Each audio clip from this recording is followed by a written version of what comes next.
Assalamualaikum warahmatullahi wabarakatuh. Alhamdulillah, Alhamdulillah, wala haula wala quwwata illa billah. Allahumma shalli ala Jangan lupa subscribe Aqsa Nation. wa ala alihi wa sahbihi ajma'in. Welcome back. Raditu billahi rabban wa bil islami dinan wa bi Muhammadin nabiyyan wa rasulan. Rabbi zidni ilman warzuqni fahman. Yang kita hormati, yang kita semua banggakan, yang kita teladani, Ketua Yayasan Perguruan Tinggi Asatiyah, Profesor Dr. Haji Dailami Firdaus. Tepuk tangan untuk beliau. Yang tadi sudah memberikan arahan luar biasa, beserta seluruh jajaran pimpinan Yayasan Perguruan Tinggi Asatiyah, Ketua Pembina, Kanur Fitria Pakana, juga para pengurus yayasan, Ibu Kak Jadili Kamalia, juga Syifa Fauzia dan Mas Rila yang saya hormati, serta yang saya hormati seorang cendekia yang tidak pernah berhenti jadi pembelajar dan terus menebarkan ilmunya, terus menjadi penggerak, rektor ya, Profesor Dr. Masudi Ahmad, SHMM, seluruh jajaran rektorat, dekanat, para dosen, sivitas akademika, dan yang saya banggakan, para mahasiswa baru Universitas Islam Azhar. Alhamdulillah, saya bersyukur sekali bisa ikut menjadi saksi. Adik-adik semua masuk menjadi mahasiswa. Yang mahasiswa baru acungkan tangan. Masuk baru semua. Tepuk tangan buat anda semua. Sudah pernah kuliah belum? Belum, namanya juga masuk baru ya. Masuk belum. Kalau boleh usul yang di sini boleh turun nggak? Biar teman-teman di belakang nggak ketutupan. Ya, nggak apa-apa, ambil tapi duduk dikit. Agak membungkuk sedikit jika yang di belakang bisa leluasa. Nah, namanya kesetaraan memandang.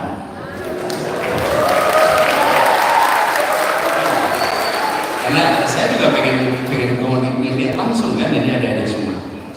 Adik-adik semua, saya dapat tugas nih dari Bang Firdaus Dailami bicara tentang mahasiswa di kuliah perdana. Ini tugas besar sekali. Kenapa? Karena menjadi mahasiswa baru itu cuma sekali. Habis ini Anda udah bukan baru lagi. Seumur hidupnya cuma sekarang. Kebaruan itu hanya hari ini. Bulan depan Anda nggak bisa bilang baru lagi. Ya sekarang ini. Karena itu semua yang sifatnya baru Anda harus manfaatkan betul. Manfaatkan untuk bersiap ke depan. Pertama, ada disebut sebagai mahasiswa baru. Adik-adik, pegang catatan nggak sekarang? Pegang. Nyatetnya pakai apa nih? Pakai kertas atau pakai digital?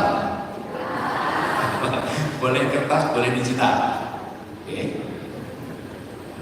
Tapi ada yang bilang gini, Prof, kami nggak nyatet, Pak, kami merekam. Ini abad 21 beneran nih, ini direkam. Nah, adik-adik semua yang sekarang jadi mahasiswa baru, adik-adik di berbagai tempat di dunia, kalau masuk kuliah, namanya itu bukan mahasiswa, tapi siswa. Hanya di Indonesia Anda dapat gelar maha atas kesiswaan Anda. Ya, boleh nggak anak SD dipanggil mahasiswa? SMP? SMA? Kuliah? Nah, jadi Anda harus sadar bahwa status Anda itu sekarang menjadi seseorang yang mendapatkan label maha atas kesiswaan Anda. Ini periode yang merupakan periode emas di dalam perjalanan pembelajaran Anda. Karena Anda sekarang berstatus sebagai mahasiswa. Harus beda dengan siswa biasa. Sadari itu sebagai tanggung jawab. Nah, kenapa di Indonesia dapat gelar maha atas kesiswaan? Karena yang bisa dapat kesempatan kuliah itu dahulu udah banyak. Saat Republik ini merdeka, yang berstatus mahasiswa nggak lebih dari 200 orang. Sedikit sekali yang berstatus mahasiswa. Di masa itu yang bisa baca tulis tidak lebih dari 5% penduduk Indonesia. 95% tidak bisa baca tulis. Diajak perang bisa, diajak bergerilya bisa, berani lawan penjajah berani, kasih selembar kertas suruh tulis nama nggak bisa. Nggak bisa. Jadi bayangkan mahasiswa itu jumlah yang kecil, yang elit.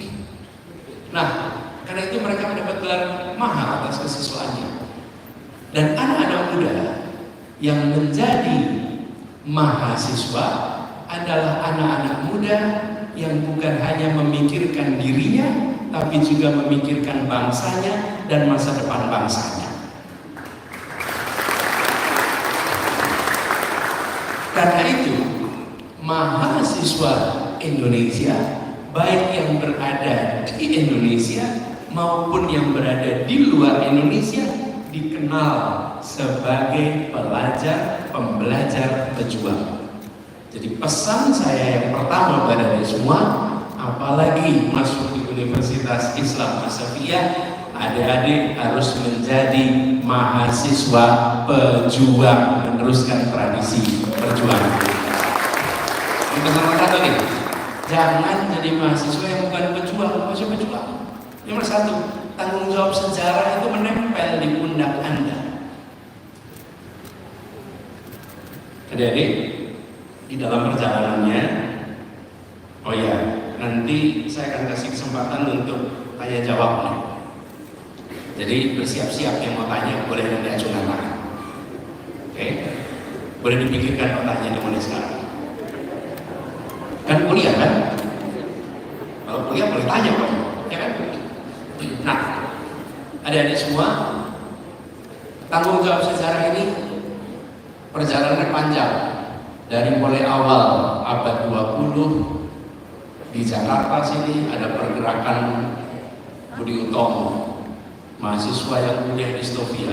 Di Surabaya kuliahnya di MIAS. Mereka adalah mahasiswa kedokteran yang tidak memikirkan hanya menjadi dokter, tapi menjadi dokter yang berjuang.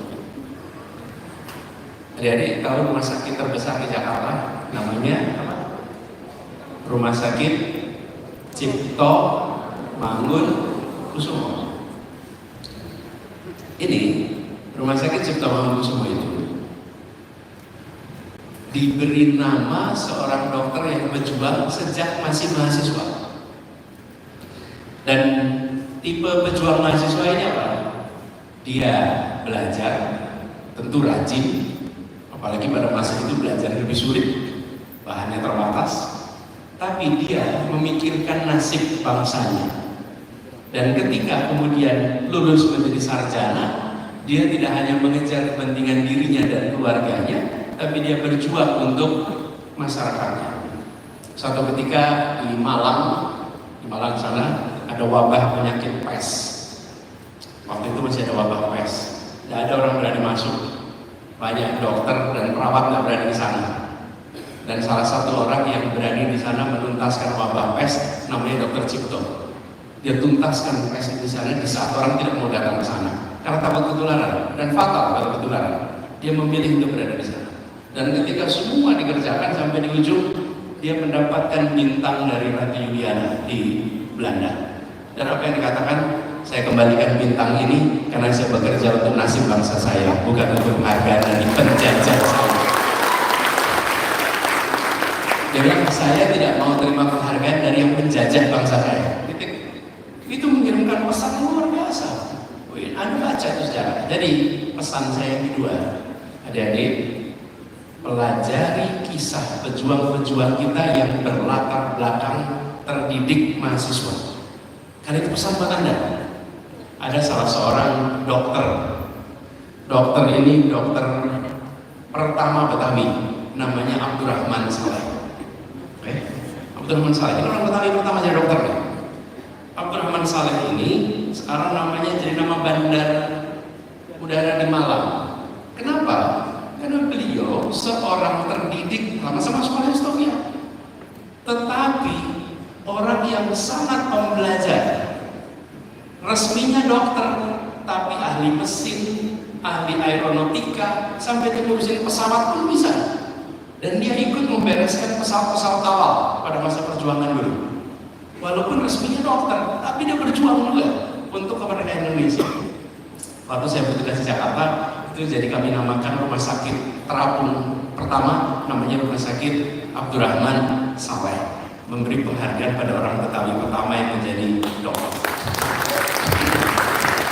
Jadi, ada di semua pesan saya yang kedua, Anda pelajari satu saja untuk menjadi referensi Anda, bahwa adik-adik ini meneruskan perjalanan sejarah panjang.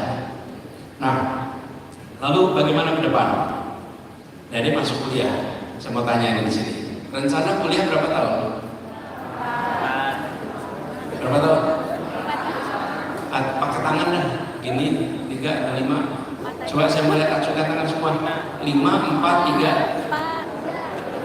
Rata-rata 4 tahun. Tidak ada yang mau 3 tahun. Lebih gitu. Tinggal 3 ada. Sekarang pertanyaan kedua. Anda rencana lulus dengan IP berapa? Namanya juga rencana ya.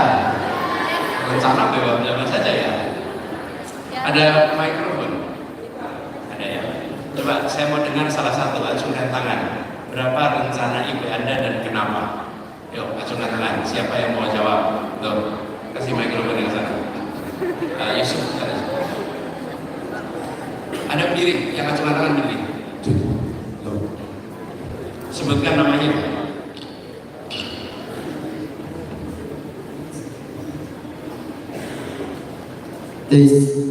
Assalamualaikum warahmatullahi wabarakatuh. Perkenalkan, nama saya Muhammad Arajul Syafi'i dari Fakultas Agama Islam, Prodi Agama Islam. Panggilannya? Syafi'i. Rencana kuliah berapa lama, IP berapa? Rencana kuliah normal aja Pak, 4 tahun. IP-nya? 3,8 kalau bisa Pak.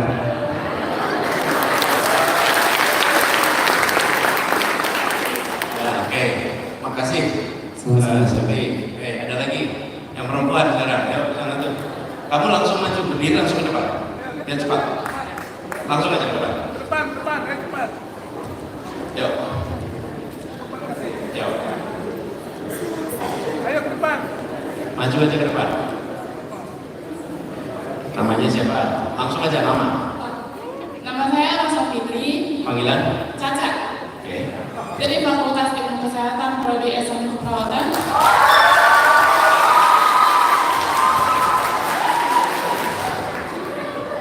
Rencana IPK 4. Lulus? Yang lama aja tahun. 4 tahun ya. Iya. Ya, terima kasih.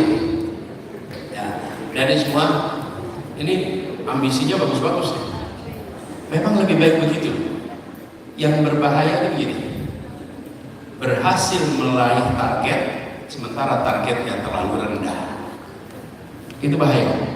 Lebih baik targetnya tinggi walaupun belum tentu tinggikan target itu. Anda tadi target 4, 3,8. Saya mau usul nih, adik-adik. Ketika Anda kuliah, ini kan Anda baru nih mahasiswa. Saya usul Anda aktif di dalam kelas dan aktif di luar kelas. Jangan hanya jadi mahasiswa yang di dalam kelas saja. Yang nama saya dulu zaman kami kuliah dulu namanya diktator. Kenapa? Karena hanya baca diktat saja. Karena tadi bacanya diktator. Tapi jadilah mahasiswa yang aktif di luar. Jadi dari sekarang Anda rencanakan, bila saya mau aktif di dalam kelas dan luar kelas, berapa bobot SKS yang saya harus ambil? Saya dulu ketika kuliah, kalau ditanya berapa SKS yang diambil per semester, saya jawab saya ambil 24 SKS. 18 di dalam kelas, 6 di luar kelas. Sehingga kegiatan di luar kelas itu sebagai pembelajaran juga. Kenapa adik-adik? Ini saya ingin sampaikan. IP Anda yang tinggi akan mengantarkan Anda sampai panggilan wawancara. Tapi di ruang wawancara yang menentukan adalah kepemimpinan Anda, kemampuan berpikir kritis Anda, kemampuan komunikasi Anda, kemampuan untuk bekerja kelompok Anda. Itu yang menentukan di ruang wawancara. Tapi IP tinggi membuat Anda punya tiket dipanggil wawancara. Di ruang wawancara hal lain yang dibutuhkan. Tapi jangan balik, berarti nggak perlu IP tinggi. Enggak. Kalau IP-nya nggak tinggi, di wawancara pun nggak dipanggil. Tapi hanya dengan IP saja nggak cukup. Karena itu saya usul Anda kembangkan dua-duanya, aktif dalam kelas dan aktif luar kelas. Ikut organisasi, apapun organisasi dalam kampus, insya Allah positif. Apapun organisasinya, ikut. Di dalam kelas Anda aktif belajar, ukurannya apa? IP. Nah, kalau saya boleh usul, IP minimal, kalau tadi bagus IP-nya rencananya 3,8, good. Kalau saya boleh usul, Anda cek beasiswa S2 minimal IP-nya berapa. Nah, itu IP minimal Anda nanti di situ. Kalau beasiswa itu syaratnya IP-nya 3,25, ya maka IP Anda harus di atas 3,25. Kalau minimalnya 3,5, ya Anda di atas 3,5. Tapi kalau syaratnya 3 saja, ya Anda di atas 3. Jadi jangan sampai IP Anda di bawah syarat dapat beasiswa S, supaya kalau Anda mau meneruskan tidak terganggu dengan ini. Dulu waktu saya kuliah itu begitu. Saya nggak ngejar IP yang luar biasa tinggi. Yang penting apa? Yang penting kalau daftar beasiswa nggak ditolak karena IP. Nanti ketika Anda sudah bekerja, tidak ada lagi yang tanya IP-nya berapa. Yang tanya adalah produktivitas Anda, kepemimpinan Anda, karya Anda, apa yang Anda berikan dampaknya. Itu yang menentukan pada saat itu. IP hari ini baik untuk menunjukkan Anda kerja keras. Kita pada situ. Tapi ingat minimalnya itu. Nah, waktu kuliah, tadi saya tanya waktu kuliah. Waktu kuliah ini bicarakan bersama dengan orang tua. Tapi intinya masa kuliah itu adalah masa pengembangan diri. Ini periode yang nggak bisa diulang. Nanti setelah Anda selesai kuliah, habis itu Anda nggak bisa balik lagi ke kampus mengulang masa ini. Ini betul-betul masa pengembangan. Pengembangan secara akademik, pengembangan secara kepemimpinan, pengembangan dalam aspek-aspek minat lainnya. Itu masa kuliah. Sesudah itu Anda bisa kerjakan. Jadi saya usul pada adik semua, siapkan dengan serius pengembangan diri itu. Indikatornya apa? Indikator mahasiswa yang baik, mahasiswa yang sibuk, indikator mahasiswa yang tidak baik, mahasiswa yang nganggur. Jadi kalau Anda waktunya luang, berarti Anda bermasalah. Kalau Anda sibuk, berarti Anda mahasiswa yang baik. Kalau ada mahasiswa waktunya longgar, Anda sambil bayangkan, saya besok akan menuai masalah ketika saya sudah lewat masa mahasiswa. Tapi kalau hari ini Anda sibuk, pagi berangkat kuliah, siangnya aktivitas ini, aktivitas itu terlibat, Anda sebenarnya sedang menyiapkan diri untuk menjadi orang-orang yang produktif dan bermakna di masa yang akan datang. Jadi ada di semua, saya usul mahasiswa ini masa pengembangan itu. Kenapa? Karena mahasiswa di Indonesia punya dua peran. Peran kekinian dan peran masa depan. Peran kekinian apa artinya? Anda bagian dari masyarakat. Anda bagian dari proses kehidupan berbangsa bernegara. Bila bangsa ini, bila negara ini terlihat melakukan hal-hal yang keliru, bila pemerintah misalnya melakukan hal yang keliru, maka mahasiswa harus bergerak dan meluruskan. Itu peran kekinian, mahasiswa udah diam. Ini peran sejarah nih, peran kekinian. Yang kedua, peran masa depan. Anda dengan usia yang belia, maka Anda punya peran yang akan dimainkan di masa depan. Disitulah kenapa kompetensi menjadi penting, kepemimpinan menjadi penting, pengembangan diri menjadi penting untuk Anda perankan di masa depan. Nah, dua ini Anda harus tumbuhkan selama Anda kuliah di sini. Jadi di perguruan tinggi ini adalah kesempatan. Di Universitas Islam Asyafiyyah Anda harus aktif, Anda harus kembangkan diri. Nah, saya meneruskan yang disampaikan oleh Prof. Mas Duki tadi tentang kemampuan yang harus dimiliki. Kalau basicnya sudah dibahas banyak, fondasinya adalah iman, Islam, akhlak, itu fondasinya itu. Sudah dibahas itu dipelajari dari mulai kecil. Sekarang ketika Anda kuliah, saya ingin tambahkan yang disampaikan Prof. Mas Duki, 4K. Kemampuan berpikir kritis, kemampuan berpikir kreatif, kemampuan untuk bisa berkomunikasi, dan kemampuan untuk bisa kolaborasi. 4 nih, kritis, kreatif, komunikatif, kolaboratif. Ini 4 ini disebut sebagai keterampilan abad 21. Adik-adik semua di sini tumbuhkan 4 ini. Serius tumbuhkan, apalagi kemampuan berpikir kritis. Benar-benar tumbuh kritis. Kalau di dalam kelas mendengarkan dosen bicara sambil mengkritisi, apa yang saya bisa tanyakan dengan kritis pada dosen saya. Sebelum masuk kelas, Anda baca, mengkritisi apa yang Anda baca, diskusikan di kelas. Sehingga kemampuan berpikir kritis itu akan selalu terasah dan tumbuh.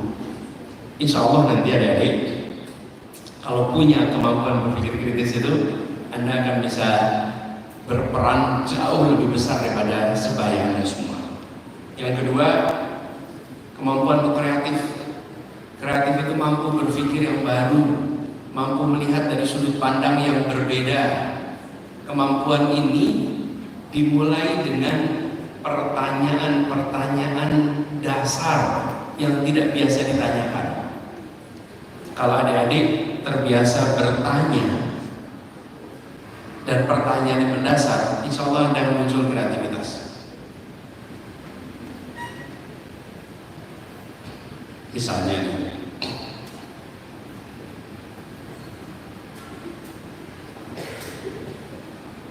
adik-adik kalau ngobrol bersama dengan sesama mahasiswa, kadang-kadang kita hanya tanya hal-hal yang tidak mendasar. Mengapa, pertanyaannya, mengapa Universitas Islam Asyafiyyah menuliskan seperti itu di sini, tempat berpadunya ilmu dan agama?